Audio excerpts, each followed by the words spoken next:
Hello guys, today we're gonna talk about physical descriptions. De agora em diante a gente vai começar a descrever pessoas. E essas descrições vocês vão ver que vão nos fornecer muitos adjetivos legais, porque afinal de contas cada um é de um jeito e a gente vai aprender a fazer essas descrições, né? Essas definições. E para iniciar, a gente precisa ter uma clareza muito bacana de qual é o verbo que a gente vai utilizar para poder construir as estruturas, as frases que vão descrever os outros, ok?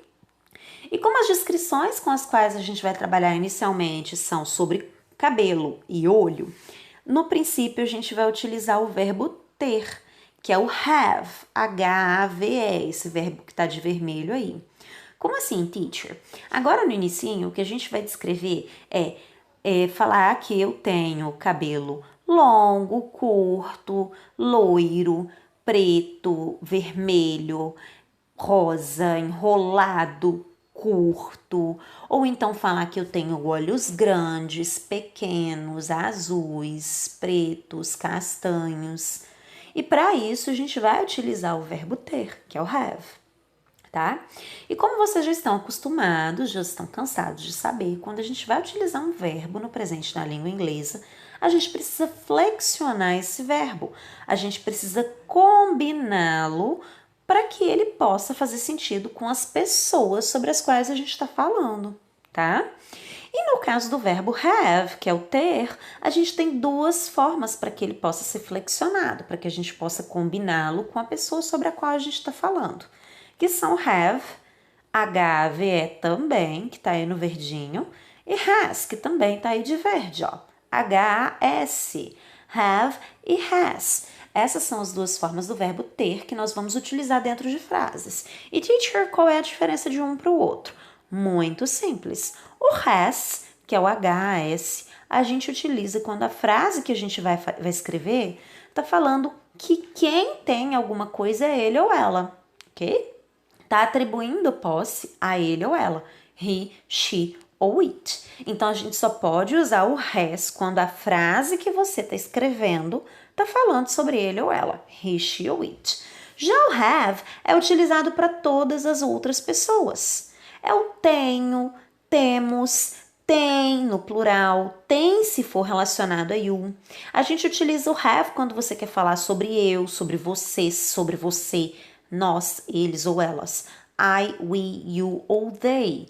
Então, todas as vezes que a gente precisar atribuir posse a uma dessas pessoas, falar que alguém que não seja ele ou ela, que não seja he, she ou it, tem algo, a gente vai utilizar o have. Agora, se a pessoa possuidora na sua frase for ele ou ela, for equivalente a he, she ou it, aí a gente vai usar o has. Vamos dar uma olhadinha nos exemplos, ó. Coloquei alguns aí para ficar mais palpável. Olha o primeiro exemplo que a gente tem. I have blonde hair. Eu tenho cabelo loiro. Usei o have aí porque afinal de contas estou falando sobre mim mesma, tá? Agora, quando eu fui falar sobre o Noah Centineo, que deve ser conhecido do pessoal, porque ele hoje é o queridinho de tudo que é série, de tudo que é filme, na verdade, o Noah Centineo has green eyes. Noah Centineo tem olhos verdes. Aqui a gente utilizou o has para poder combinar com o Noah, que é o mesmo que ele. Dona Leocádia, que todo mundo conhece, é a bruxa do DPA. Dona Leocádia has red hair. Dona Leocádia tem cabelo vermelho. Por que aqui a gente escolheu usar o has? Porque o has é equivalente a she. O has é utilizado com she, significa ela. Ok? Dona Leocádia é equivalente a she, é a mesma coisa que she. Por último, as gêmeas Olsen, que é o equivalente a elas no plural. Portanto, a gente não pode utilizar has. Afinal de contas, o has só pode ser usado para ele ou ela no singular. Então, the Olsen sisters have short hair. As irmãs Olsen têm cabelo curto.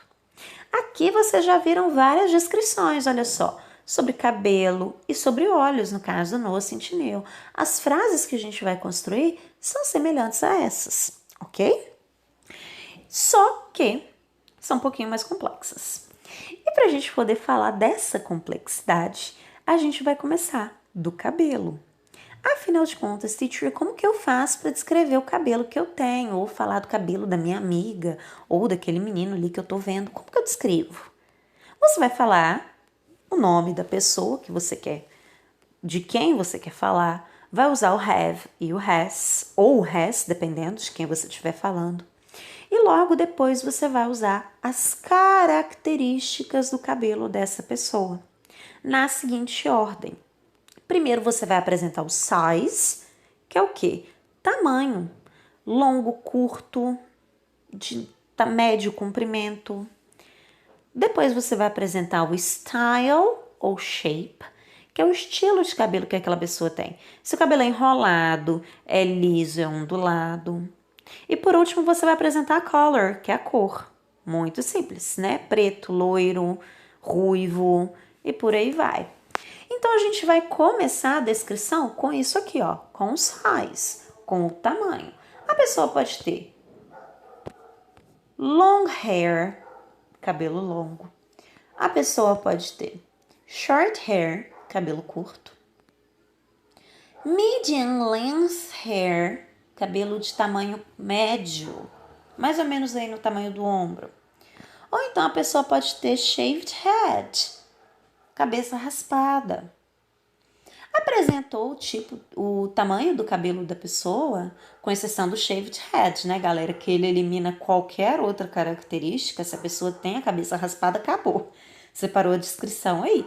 Mas apresentou o tamanho do cabelo da pessoa, você vai partir para o estilo, style, o shape. E a pessoa pode ter straight hair, cabelo liso, wavy hair, cabelo ondulado, curly hair, cabelo enrolado, ou também spike hair, olha aí, cabelo espetado. Terminou de apresentar? Contou o tamanho, contou o jeito do cabelo, agora você vai falar da cor, da color. Blonde hair, que pode terminar com E ou sem o E, tá, galera? Teacher, qual é a diferença? Quando a gente vai descrever cabelos de mulheres, você pode utilizar com esse E no fim ou sem o E. Você pode colocar blonde ou blonde, não tem problema. Agora, quando você vai descrever cabelos de meninos, você só pode utilizar essa forma que termina sem o E, tá? Black hair, cabelo preto. Red hair, cabelo ruivo. Coloquei duas aí para que vocês vissem a diferença de um ruivo natural para um ruivo pintado, tá? E mesmo assim, não importa se é um ruivo natural ou pintado, os dois são red hair. Brown hair, olha só, para fazer um contraponto com os outros. E o último, dark hair, que a gente não tem nenhuma concepção de que tipo de cabelo exato é, né? Um cabelo escuro. Esse dark hair pode ser desde um cabelo black até um cabelo brown sem problema nenhum, tá, pessoal? E é muito utilizado, vocês vão ver muito nas atividades de vocês. Terminou de fazer a sequência da descrição? Olha os exemplos que a gente tem de frases. O primeiro, Elisa, or Eliza, has a long, straight, red hair. Elisa tem um cabelo, porque a leitura vai ser trocada, tá, pessoal? No inglês a gente escreve primeiro a característica para depois escrever o objeto que ela caracteriza. No português a gente faz o contrário. A gente fala primeiro o objeto para depois apresentar as características dele. Então o que a gente escreveu no inglês foi: Elisa tem um longo, liso, vermelho cabelo. Mas para nós no português, o que vai fazer sentido é: Elisa tem um cabelo longo, longo, liso e vermelho. Olha aí o cabelo da Elisa. Leo, que é a nossa segunda figura, o nosso segundo exemplo, has a short spiky dark hair. Leo tem o cabelo curto, espetado, escuro. I have a medium length curly black hair. Eu tenho um cabelo de tamanho médio enrolado preto. E o último exemplo, I have a shaved head. Eu tenho a cabeça raspada, que elimina qualquer outra característica que você tenha que colocar. Observem que os 3 primeiros exemplos estão coloridos. De verde a gente tem o tamanho, de rosa a gente tem o jeito, o estilo, e de amarelo eu coloquei a cor, ok? Agora os olhos, teacher. O que a gente pode falar sobre os olhos? A gente pode apresentar o tamanho, big, small, mas basicamente o que a gente vai fazer é falar sobre as cores. I have brown eyes, you have blue eyes, Marlon has green eyes. Tem não, né, Marlon? I guess you have black eyes. Acho que o Marlon tem os olhos pretos. Então a gente vai apresentar muito as cores dos olhos. Vamos ver o exemplo que eu coloquei para vocês? Olha, Marília Mendonça has, porque afinal de contas a gente está falando sobre ela, então tem que ser has, long, comprido, wavy, ondulado, blonde hair, loiro cabelo. Então a Marília Mendonça tem cabelo longo, ondulado e loiro. And brown eyes, e olhos marrons. E eu conferi, tá, gente? O olho dela é marrom mesmo. Tive que pegar outra figura e ampliar. Espero que a partir desse vídeo vocês consigam trabalhar um pouquinho melhor com as descriptions, ok? If you have any doubts, ask me in the classroom. Kiss, kiss.